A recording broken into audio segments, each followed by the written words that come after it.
This thing's probably going to smoke like your grandma with a brand new pack of Pall Malls. Like a...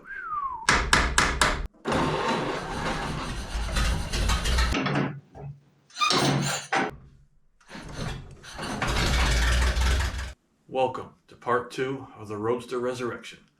Now, if you just happened to stumble across this video and didn't watch part 1, you should probably go back and do that. I'm not really good at all these fancy numbers and stuff, but I'm pretty sure that's how that's supposed to work. So if you haven't watched it, I'll put a link for it up in here somewhere, or maybe over in here. I mean, could be over in here. I don't know. I can't do everything for you, all right? You have to put a little bit of effort into this, so just look for the link up in there and go click on it and watch it. If you did already watch it, well, that's great. So just keep your ass planted right where it is, and we'll get right into part 2.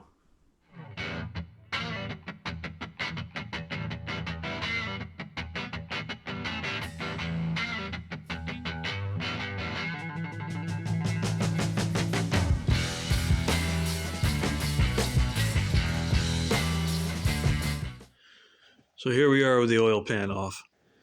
Now obviously because of the pretty severe oil leak, the pan had to come off anyway.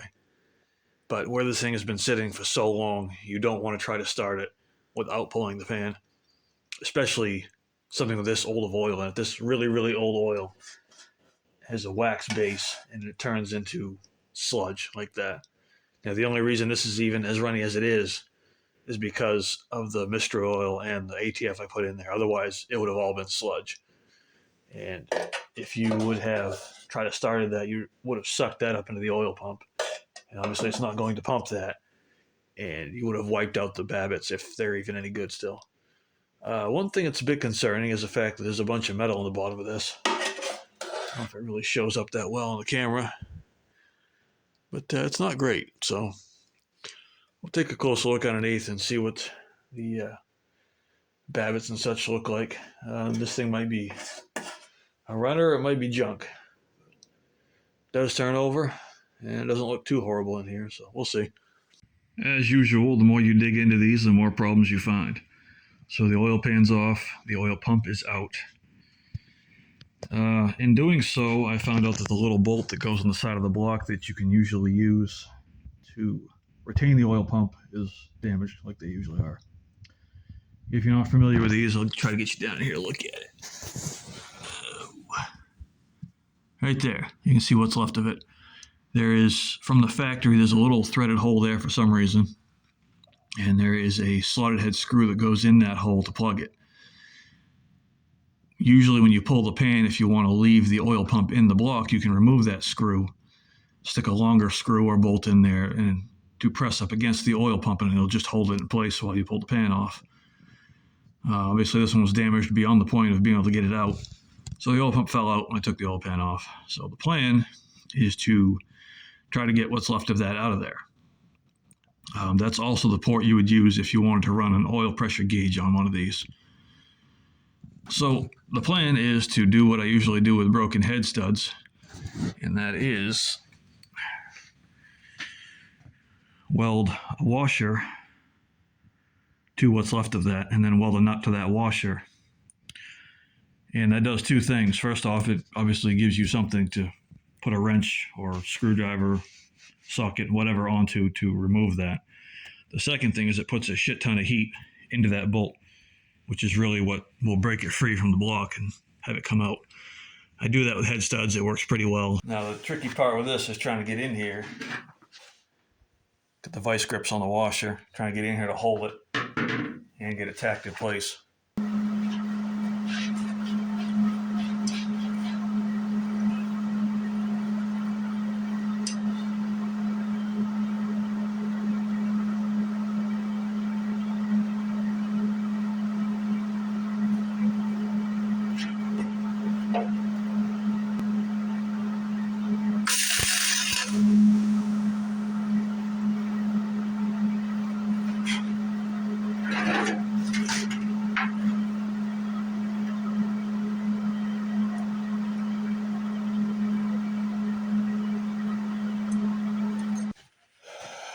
That'll work. Dug that out of my pile here. I'm going to clean that up. that are not all cleaned up, you want to try to get inside and clean the threads as much as you can too. It's going to be welded on the inside and the outside. If you're using a new one, you're going to want to clean all the zinc coating. Usually they're zinc coated or galvanized. You're going to want to clean all of that off because that'll interfere with your weld. Make it as clean as you can. Kind of the same deal. The issue is trying to get it in place and held there while you tack it.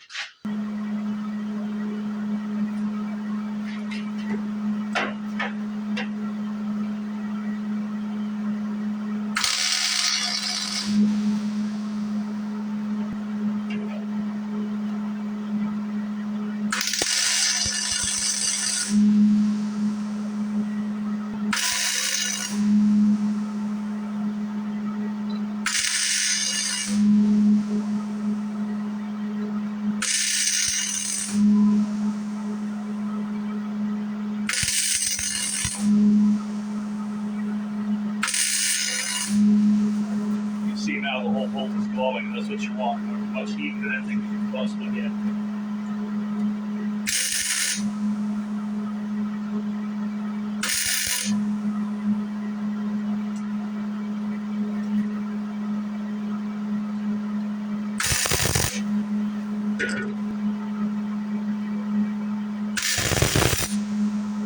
It's pretty well cooled off now. I'm going to try to get a socket on it. Did get some weld on the outside of the nut, which is going to hinder that a little bit. As I mentioned, I make no claims of being a good welder or good at this or really good at anything. So it's probably going to break off, so don't be surprised if it does. If it comes out, I'm just going to call that shit luck. So here we go. Oh, look at that. Look at that. First time, man. My beautiful weld. Really, it's the heat that does it. The weld has to be good enough to hold it on there, but you put that much heat into it, it really breaks the bond between that and the block. So that works on pretty much everything, especially going into cast iron. Like I said, you can't weld with a cast iron, so you don't really have to worry about being perfect with your welds, which obviously this is far from it. Head studs, same thing. I actually bought a box of uncoated washers and uncoated nuts, so you don't have to worry about cleaning the zinc off. And they fit right onto the broken head studs, and you wind them out with an impact gun afterwards. It works awesome. Drilling is just not for me. I can never get it in the center. It's just a pain in the ass to try to get all the stuff out, get it perfectly centered, not screw up the threads in the block. This works awesome. And like I said, you don't have to be a great welder to do it. So keep that in mind next time you got to get a broken bolt out of cast iron.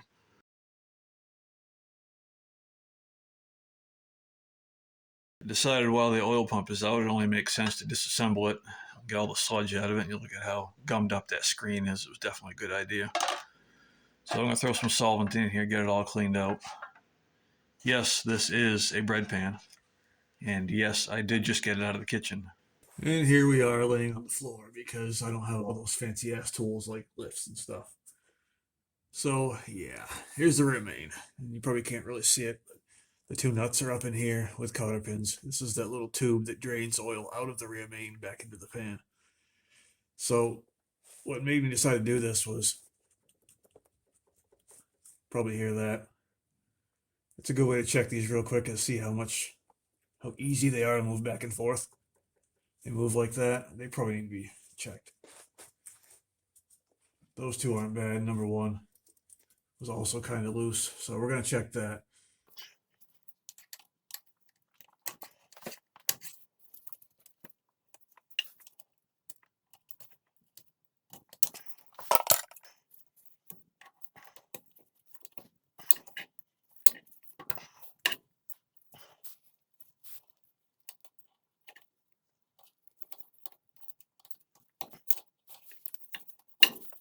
A good tip is to take a rag or an old shirt, in this case, and stuff it inside the flywheel housing, so if you happen to drop one of the nuts, it doesn't go find its way down to the bottom there. Well, hopefully, that's the plan anyway. So don't forget to take it out of there when you're done. That could be an issue.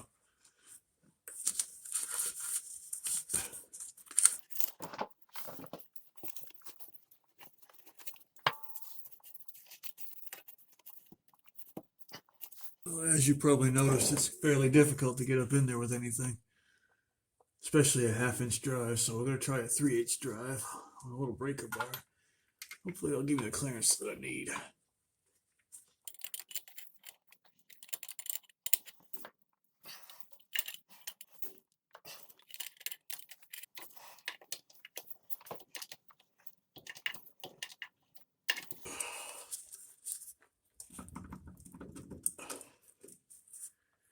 So now you want to try to keep track of the shims because they're falling off with it,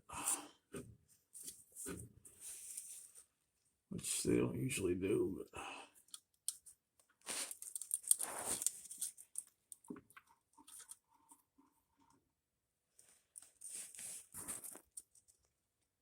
well, wouldn't you know it, I try to go and do the intelligent thing, and look what I find. So I'll get the rear cap off. And here's the Babbitt I was talking about. Oh, here's half of the Babbitt I was talking about. A little more of it is right here. And I'm guessing all that crap that was in the bottom of the oil pan is probably the rest of it. So these are the shims right here that I was talking about that allow you to adjust the clearance on this. And it looks to me like there's only one left from each side. Now they're supposed to be around 3/1000ths. So we'll check them real quick. And there's usually several in there from the factory, so if it is just one shim left, then it's definitely been apart. Yeah, that's, if I get that to focus, I'll show you that is right at 3,000. So that's just one shim there. Check the other side. There you go. See, right at 3/1000ths. So this has had several shims removed already throughout its life. So yeah, this thing's pretty tired. That changes the plans a little. We are still going to get it running. I'm going to pull those shims out. I'm going to throw this cap back on just like it is, and we're going to get it fired up. It may not run very long, and it may sound like complete dog shit, but we're going to get it running. Well, like I said early on, I'm not going to try to hide anything or bullshit you. What you see is what you get. So, as you saw, that rear Babbitt's pretty much toast. I took all the shims out, snug the bolts back up, and this thing still spins over super easy. So, it's obviously very worn, because it should be really tight or locked up if you took too many shims out, and obviously it's not. So we're gonna cinch that rear cap back down. I'm not even gonna bother putting cotter pins back in it. I just want to get it running. So we're gonna use my torque wrench here.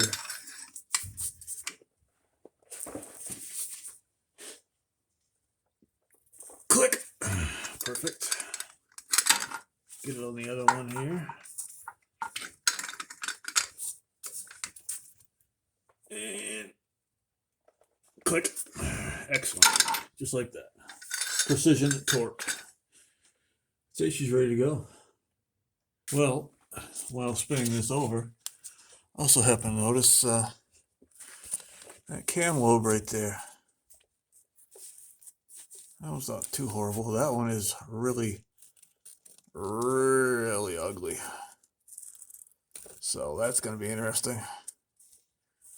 But at this point, we don't really have much to lose, so it's going to cost me an oil pan gasket, 5 quarts of oil, and we're going to see what happens. So at this point, it's pretty obvious that this engine needs to be rebuilt. I'm definitely not going to do that. I don't even know who does Babbitt's anymore. I know there's a place in New York that does it. I'm sure it's insanely expensive, and I'm definitely not going to go through the hassle or expense of doing that. So at some point, this thing will be coming out of here. But before then, I am going to get it running. We are now entering what I'm going to call the damage control phase, to where I'm going to put as little money into this thing as possible to get it running. The oil pan's off. I am going to put an oil pan gasket in it. I have several on hand, so it's not a big deal. But I'm going to go so far as to, I don't have any RTV on hand. And I'm not going to go buy a whole tube of it to use on this. And my RTV rant is I hate the fact that they sell them in huge tubes, because I've thrown away like I don't know how many of those things that were 95% still full, because all you ever need is a little bit. They don't sell little tiny tubes, they sell giant tubes of it. So, anyway, I'm not going to go do that. So I dug around downstairs and I happened to find a tube of this, which is leftover gutter sealant. I'm sure it'll work just fine. Yeah. So we're going to use that instead of RTV. I'm going to get the pan back on it. We're going to get it running. And I don't think it'll run very long, judging by what we found. Obviously, that rear babbitt, I don't know the condition of the rest of them. Probably not great. My assumption with that rear one, there was a ton of clearance in there. I took the shims out, as you saw, and those are 3,000, so that would close that up 3,000, and it didn't even really make any difference with tightening that up. So there was a huge clearance in there. I think probably that crank started bouncing. There was so much room in there, and that's probably what broke the babbitt. I don't know, I'm just guessing, but either way, my assumption is it's probably not going to run very long. If that doesn't do it in the pretty ugly camshaft that's in it, we looked at a couple of lobes. I looked it over a little better off camera, and they're pretty ugly. There's 2 or 3 lobes that have some pretty serious rust on them. Like, not something you can even clean off. I mean, rust, rotted, bad. So my assumption is it won't take long for those to chew up the lifters. And in turn, that lifter will then wipe out that lobe, and it'll stop running on that cylinder. So yeah, if it stays together long enough, it'll probably start running on 3, maybe 2 cylinders in a very short amount of time. So that should be interesting. Yeah. So we're going to get the pan back on it. I'm actually going to go so far into not spending any money on this thing that the 31 over here needs an oil change. I'm going to dump the oil out of that and dump it in this. I'm not even wasting 5 quarts of good oil on this thing. So it should be a good time. So let's do it. Now we're going to try to get the starter back in. If you remember from earlier, we took it out because it was frozen. Got it all freed up, and I'm not sure if it works or not. I probably should have tested it while it was on the floor, but I didn't. So we'll test it when we get it back in there. Now, if I remember correctly, which I probably don't, I think you're actually supposed to take this water neck off to get this in here. I'm not going to do that. Instead, I'm going to fight with it for probably 3 or 4 times longer than it would take me to take that neck off. Probably swear at it, talk dirty to it, maybe throw some stuff, eventually whisper some sweet nothings in its ear, and it'll probably slide in there without having me take that off. But we'll see what happens. We'll fight with it for a few minutes.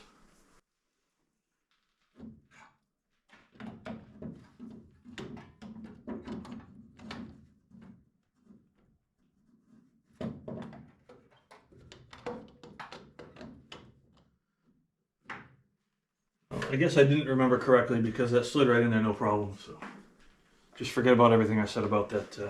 I'm going to take that off. Now this top one up here, I'm probably going to end up taking back out because I'm probably going to hook my battery ground cable into that one. But for right now, to hold it in place, we'll just throw it in there.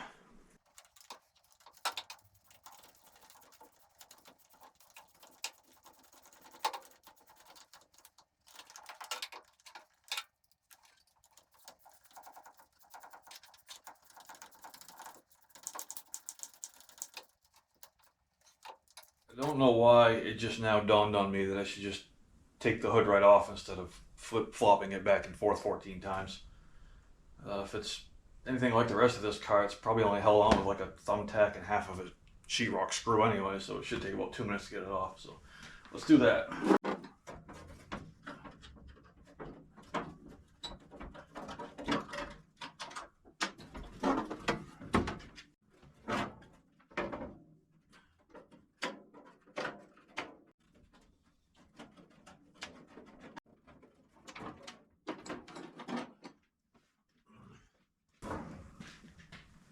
What happens when you work alone?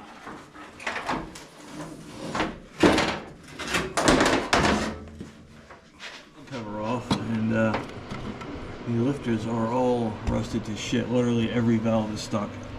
The lifters are stuck in the bore. So get a little squirt of the juice there, and we'll see what happens. But it's probably not good. So since every valve is stuck, I'm going to pull the exhaust and intake manifold off so I get in there a little better. And it's probably a good thing because there is a ton of ATF / mystery oil still in there. I mean, like a lot. Probably would have had a pretty good fire if this thing had actually started. So I had pretty high hopes when we got this thing turned over. And when I got to look down on the cylinders and saw that they actually look pretty decent. The further I dig, the more those hopes seem to fade. So the manifold's off. As you can see, somebody's been living in here. So those two middle ports are pretty ugly. Every single lifter is stuck. Every single valve is stuck.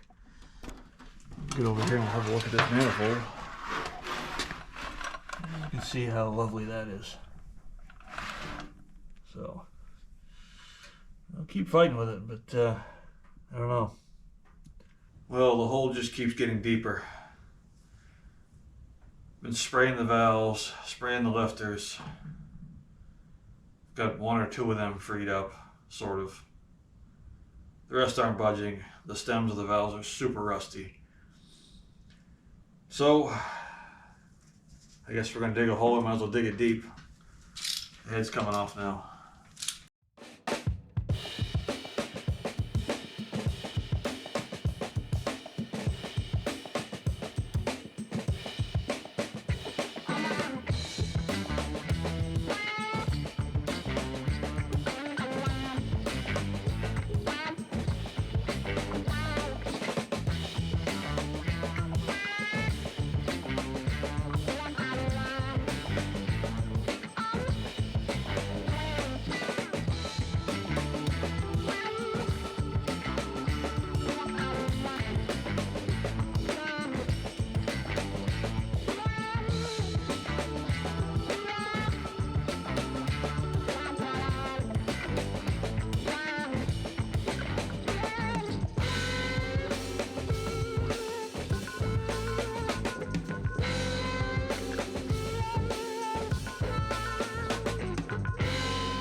So now there's two ways to go about getting the head off of this thing.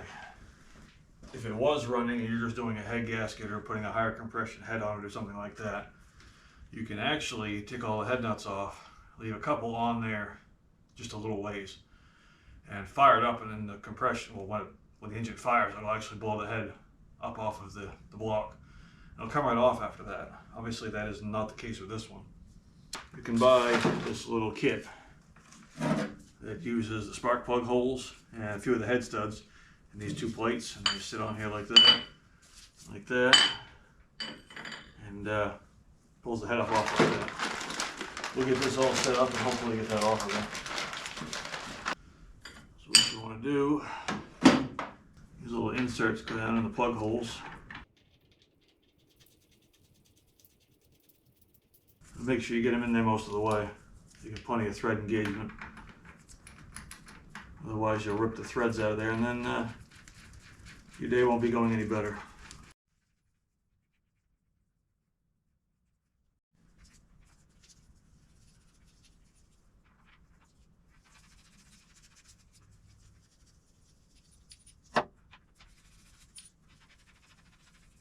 So where you might run into an issue using this is that occasionally when pulling one of the head nuts off, it takes a stud with it. You need to have all 6 of these studs in place for this puller to actually work correctly.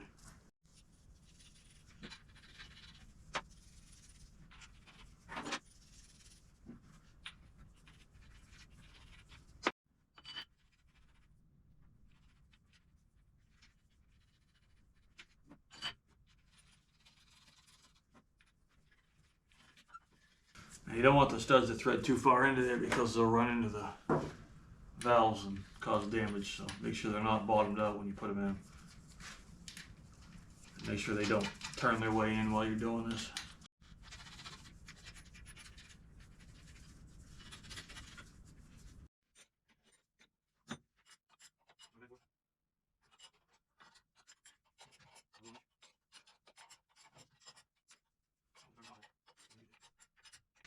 Sometimes they may need a little bit of love.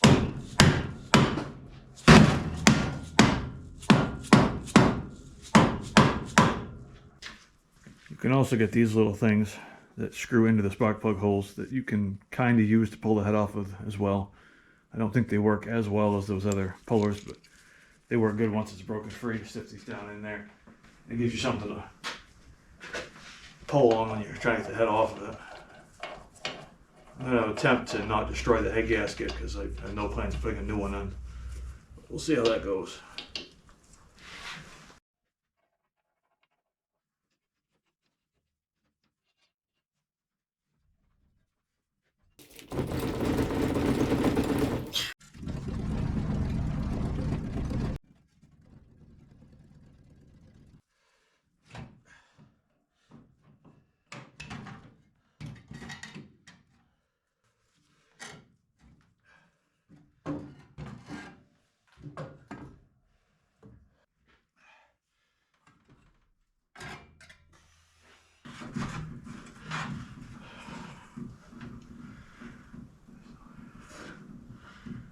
Alright, let's take a look in here. Get the cylinder head off. Cylinders, again, look pretty good. The valves, kind of ugly. And the water passages, man, they're pretty gross. I mean, really gross. This thing, not going to cool at all. But look at like that valve. There's some serious rust on that. Look how bad this seat is, man. I don't know. I'll work on the valves a little bit, but like I said earlier, I'm quickly losing any sort of hope on this thing. See what we can do. So looking at this now, there's most likely no way I ever would have gotten those freed up with the head still on it. So unless it was a pain in the ass to pull that off, it's gonna be for the best. Now, the way to try to free these up, you can tap on the heads as long as you do it right in the center and straight down. You hit off center or crooked, you can break the head off them, and then, well, you got broken valves. So tap them all down, grab the hand crank, spin it back over again. They're probably all going to stick up again, and just keep working them, spraying them, working them, and spraying them.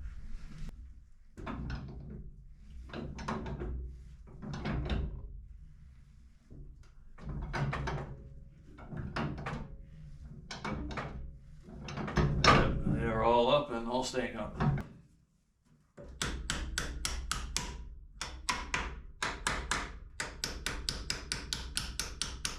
Now obviously some of them are going to be open, so you can tell like that where it sounds pretty solid. That one is obviously open at this point, so you don't want to go smashing the hell out of that because it's not going anywhere.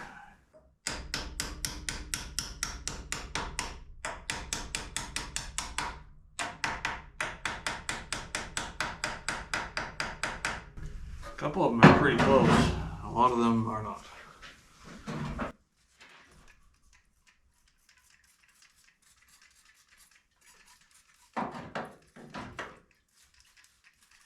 You can get a good shot at the stems in through the ports. A good shot at the lifters, obviously, through the side cover, and then down around the valve when they're open.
Been at it for a little while here.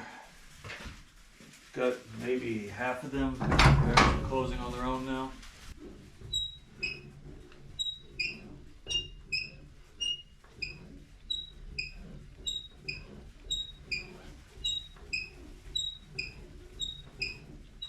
Making some progress. I think there's only one valve left to stick in now.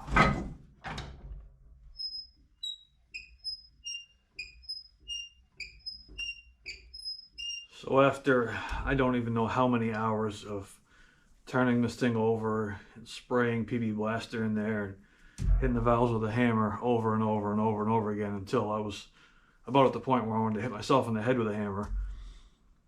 Finally get, I think, all of them closing on their own. I'll try it now. It's been soaking overnight again. I think it's good.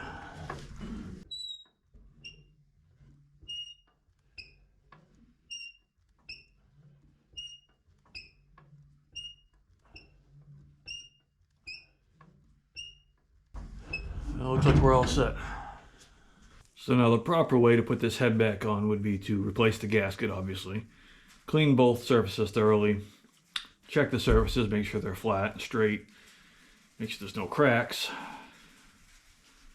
I'm not going to do any of that.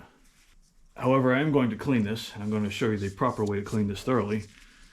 Brake clean or lacquer thinner, any sort of solvent will work just fine. You want to make sure you really get in there, do a good thorough cleaning, kind of like this.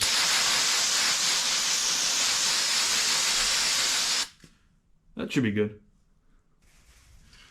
Now, one of the real keys to doing a thorough and professional job is to use the proper sealant. This is a head gasket in a can. You don't actually need to replace gaskets. You can just reseal them. You know, people that try to sell you new gaskets, it's a scam. You don't need them.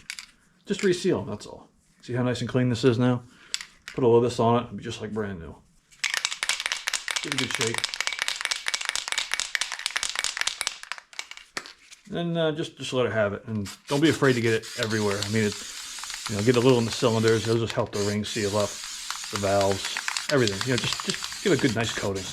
The more the better. You can never have too much. See? Look at that. Look how brand new that is. Even the grease looks new.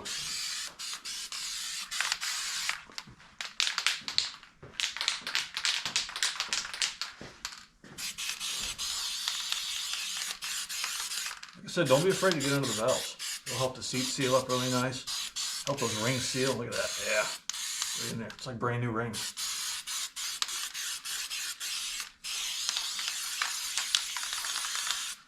When you buy that $300 rebuilt engine that doesn't have any paperwork off of Craigslist or off the marketplace, this is pretty much all they did. This and a can of spray paint. Pretty much what you're getting. Don't forget about the head. The head needs a good coating too.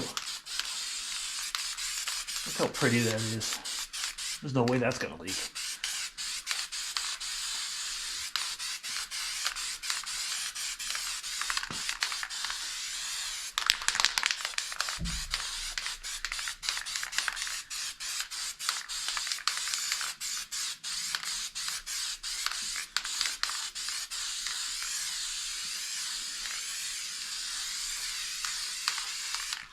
Now, one aspect of a proper head installation that is really vital is getting the proper torque spec. These are, I believe, 55 foot-pounds for all of the nuts, aside from the water neck nuts, which are 50, because these tend to crack. So it's vital that you get that proper torque spec. So we're going to do that right now. If I can find my torque wrench. Where did I put that? Just had it. Oh, here it is. So here we go. We're going to torque this down to the proper spec.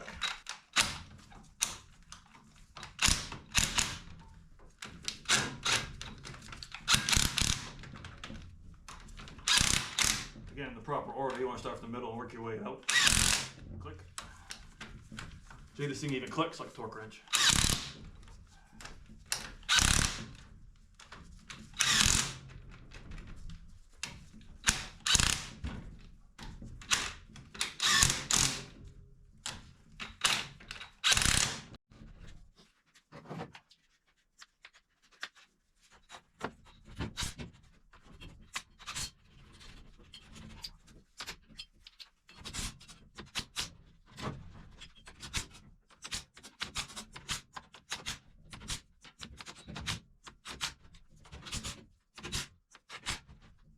This second part of this video was turned into like a month-long process, but we're finally back on it now.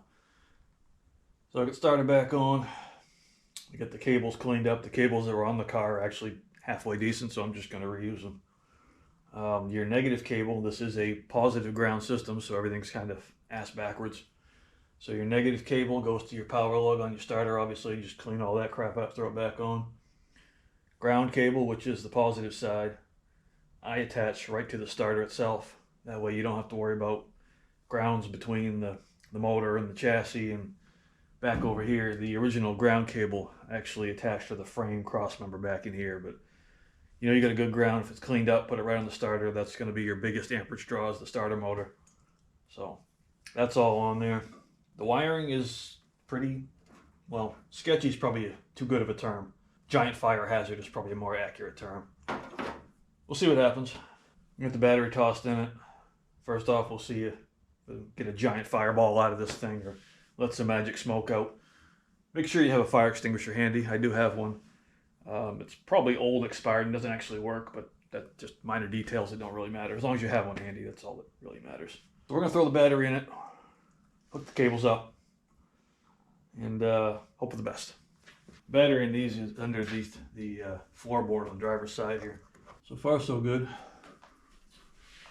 I'll try the key on. Not that the ignition switch actually works, but we'll find out.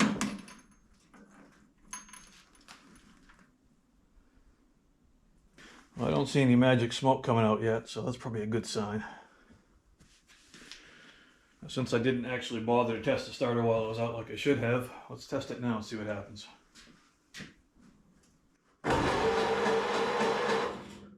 It actually sounds alright, so should be good enough to get it running, if it will run. These have a pretty interesting rig. It's the original ignition switch in these was called a pop-out switch. So in the off position, it's pushed in, you turn it on, and the house or the lock section actually pops out, and now that puts power to the ignition. So even if you turn the key off, it still has power to the ignition until you push it back in. So if you're messing with one, it's still going to be in the powered on position in that until you push it back in, and that actually shuts the power off. So before I try to fire this thing up or see if it has spark, I just want to make sure we actually have voltage to the coil, because the wiring, as I said, is not that great. So check both sides. Should have 6 volts at both sides of the coil. 6 volts there. There we go. 6 volts to both sides. The other thing is to see what we have at the points. If I can get in here. Ooh, we got 6 volts at the points. So that should be a good sign. When you open and close the points, you can see that they should spark. They are not, because I have not filed them yet, so they're probably all corroded to dog shit. So I'm going to shut the key off, run some sandpaper between them. And we took a little field trip into the rear bay here. This is kind of the staging, storage, general dumpage area. Got another 31 coupe out here. I have kind of a thing for 31s apparently. I'm going to steal some parts off of this. As I said, I don't plan on buying anything for that other car to get it running. So I know the coil on this one's good because I had this running a few years ago. So we're going to yard the coil off of this. Borrow it for the other car. Like 3 different size nuts on here, so I'm sure that's factory.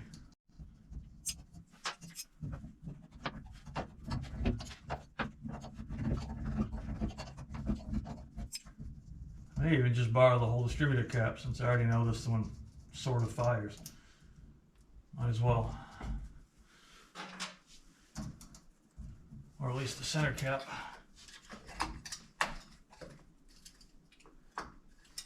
You know what? Take the whole thing.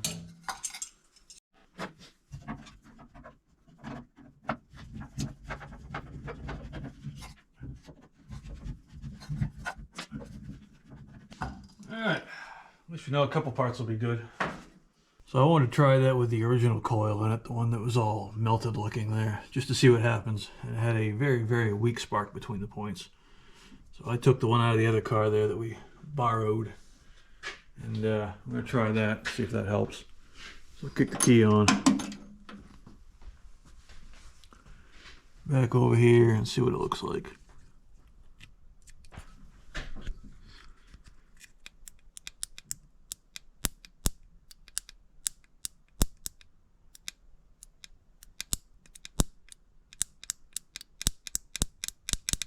I'm sure you can hear that, so that's a pretty decent spark at the points. So that should work all right now. Kick that off. Went and dug me up a real nice set of lovingly, gently used plugs out of the other car over there. I'm sure it'll be fine for this.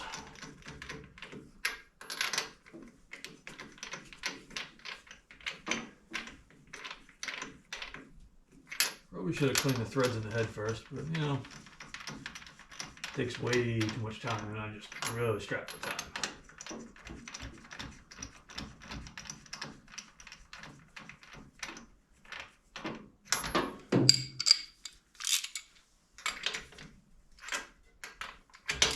Be sure to properly torque these, very, very important.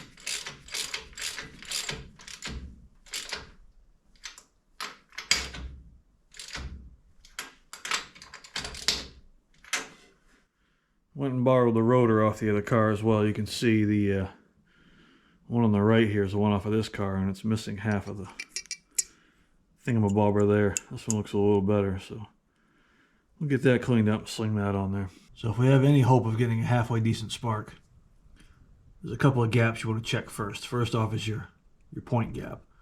You want to spin this cam until it's the high point, the lobe is on your point arm, so the gap is wide as possible. It should be 16 to 20 thousandths, I think. This is 21, and it's pretty loose in there, so we're going to tighten that up a little bit. In this old style, what you do is you loosen up this screw and just slide this little post to close up the gap. Now the other gap you need to check is between the rotor and the cap, especially if you're mixing and matching parts like we're doing on this pile. So you throw your rotor on there.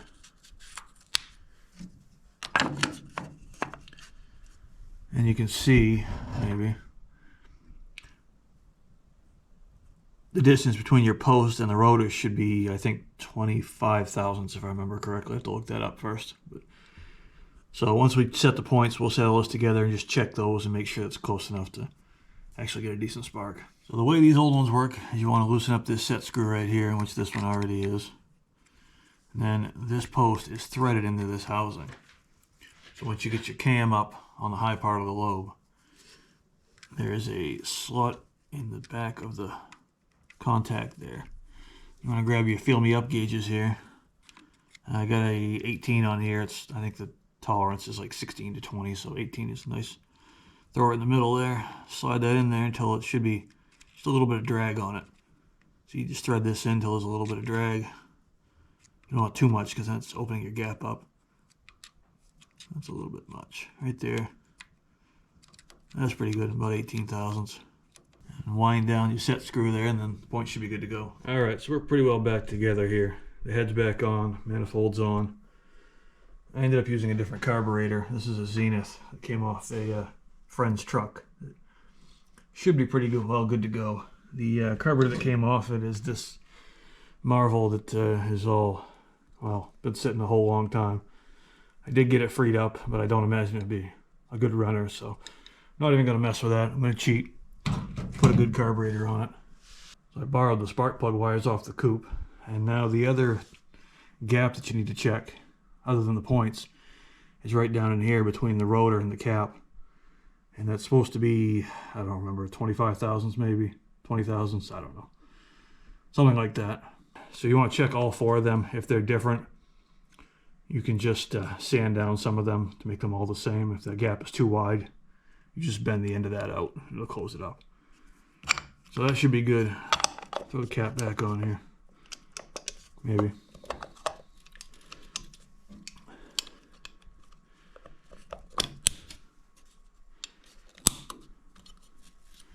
Now we're going to throw some oil in it. And as I mentioned earlier, I am just going to use the oil out of that car.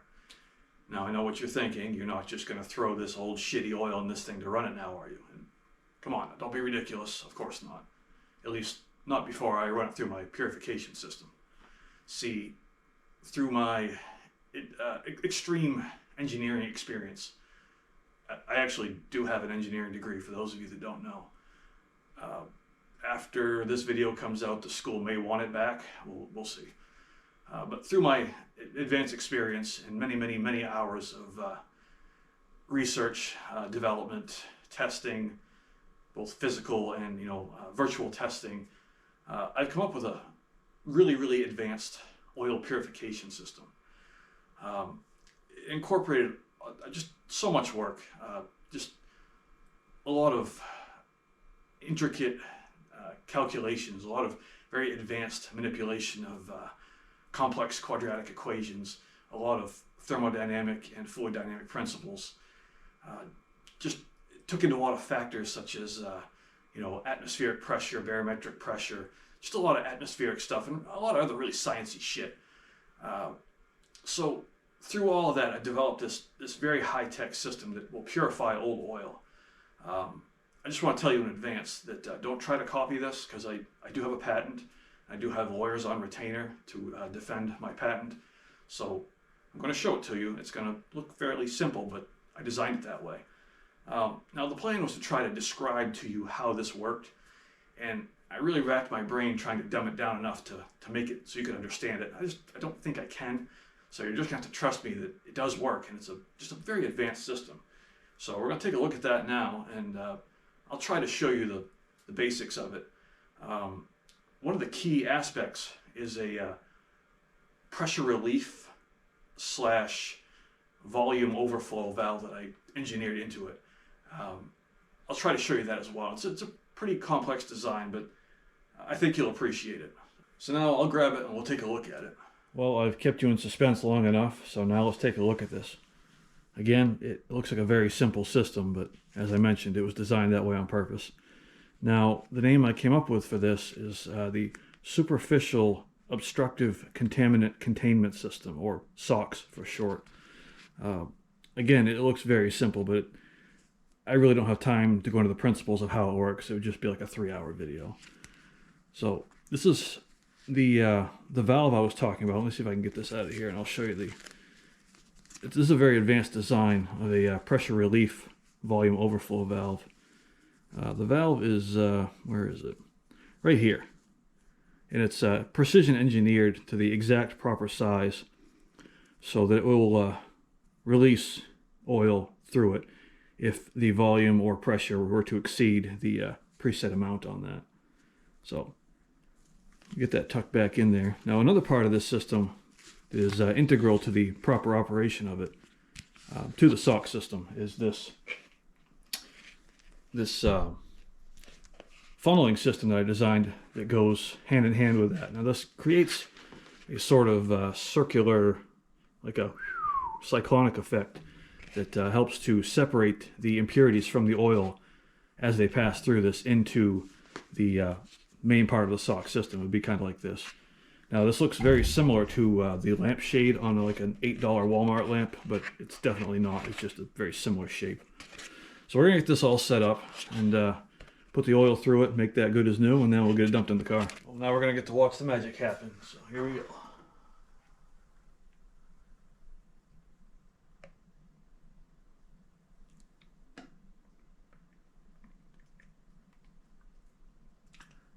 Now again, because of the very advanced nature of this filtration system, it takes a little bit for it to filter on through. That design helps to reduce all contaminants and particulates in the oil. So you just have to give it time to do its thing, you know. Can't rush perfection. So for fuel, I got my trusty old Boat tank all hooked up here. Pretty good little rig. Got the little pumpy ball here. Get her all primed up.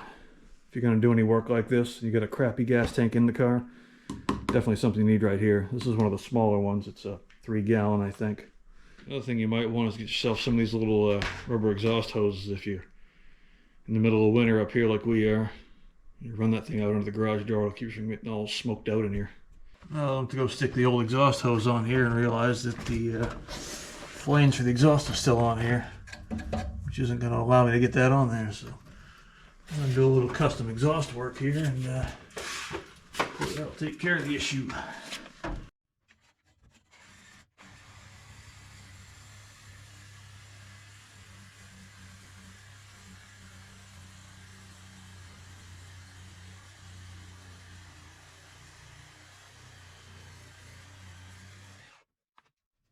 Yeah, that ought to do her.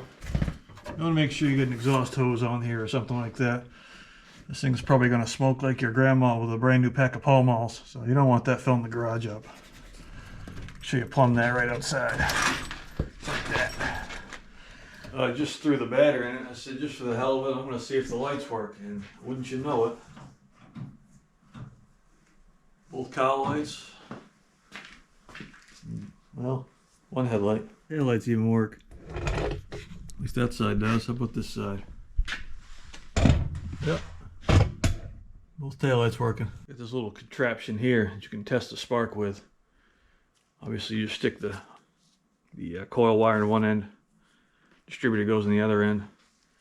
And the lights will there will tell you if it's got fire down at the distributor. We'll try that out. See what we got. Yeah, she's blinking. See if we can get a little fire here.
going to take it a step further now. We got about 2 gallons of coolant in it. I'm going to throw another one in there. Doesn't even seem to be leaking yet. Even the petcock still opens and closes. I'm going to throw some oil in the transmission because I forgot that was empty. So try not to smoke the front bearing out of that. Throw a belt on it. See if the water pump works. Looks like we have a slight coolant leak here. It would appear as though my very professional head gasket repair may not have held up. Shocking. Got the belt back on it. If you ever attempt something like this, make sure with this fan, especially these 4-blade, these are known for breaking. So just check, make sure there's no cracks in the fins. If that thing comes apart while it's going around, you're going to catch that in the teeth, and that's not going to be a good day. So 2 blades do the same thing, but these are especially known for it.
Well, there you have it. This thing actually runs.